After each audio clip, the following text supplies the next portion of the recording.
Sanibonani, molweni ndiyanamkela kwi-SABC-TV ngesiXhosa. Umama kaLwandle ke guys akayithathi kakuhle yoba uLwandle ubanjiwe. Uthi ke kuSydney ubungamthathanga umntanam uba makayоbanjwa phayana, ubumse phaa uba ayothetha inyani kuphela. So wena uhlulekile ke kukumprotektha unyana wethu. Uthe ke nakuloo police station akuyo ke uzoziyela yedwa. And xa ebuya ke umfuna uSydney ephumile kulaa mzi wabo because kaloku uhlulekile kukuba ngutata kuLwandle, wahluleka futhi nokuba ngumyeni kuye. So uSydney ke beyiloo nto ke idanileyo enga-understand uba kwenzeka ntoni. Nasemsebenzini ke guys ihamba phambili ke into kaLwandle seyithethiwe ke ngu-Onga wabaxelela nepaparazzi ke ilapha kakhulu. Kodwa ke uOnga uzamile ke ukuyivala ke indaba yepaparazzi kakhulu. Then kwaMabandla uThumeka akakholelwa into yoba umntu obukeka e-innocent njengoLwandle angenzi into efana nalena. Uhlathi uthi naye uziva engcolile after wambamba ngoguvane uLwandle. Uthi bengazi uba iintlungu ingaze ikwenze ube ngumntu aye waba nguye yena. Kodwa ke uthi ubuve ubulungiswa bulapha ezandleni zakhe zokunceda owakhe umntana.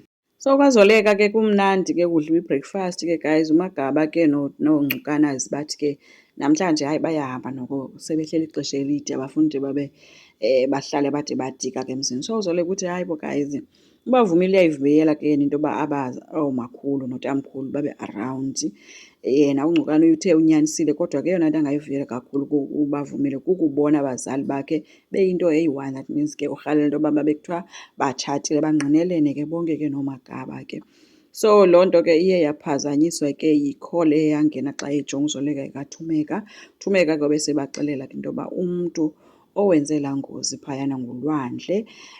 So luye lwajalwa ke kanjalo ke usuku lwabo ke noqha ke engabhilivi esithi no not uLwandle.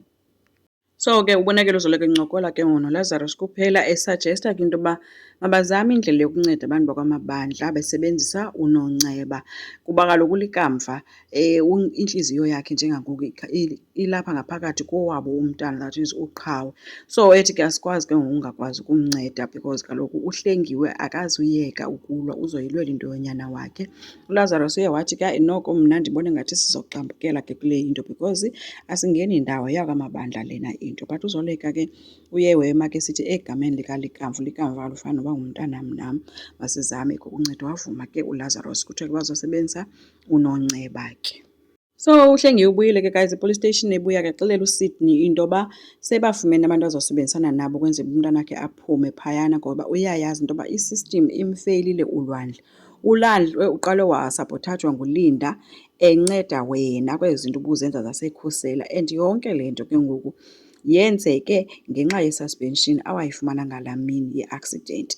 So umntu owatshayisa ulikamva yayingenguye lo Lwandle thina simaziyo, yayingumntu owayentyumpantyumpeka kwistresi sokuphelelwa ngumsebenzi nokufeyilwa ngufather figure onguwe.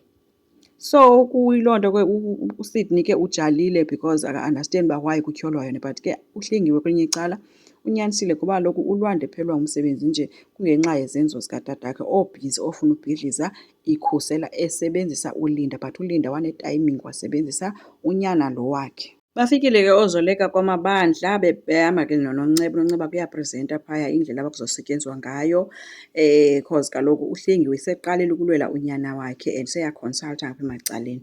Ethi ke nathi kuzofuneka siphakamise iinyawo. Uhlathi ke bekade ethule ke guys emamele bajongile nje ethubeni wavele wathi gqise sithi akafuni, wathi asifuni. Ethi akho mali yam ezobhatala noNceba. uLazarus uye wangenela ke sithi kulungile ke ndizombhatalela ngokwam xa uthi awuzombhatalela. noZoleka bebuza uba yintoni into uyithethayo Hlathi. Uthi ke uLazarus ulikamva ebefana nonyana wam. uHlathi uthi awunanyana ungulikamva wena, yonke le nto sizozenzela, akho mntu uzothwala umthwalo wakwaMabandla apha, especially oongcukana.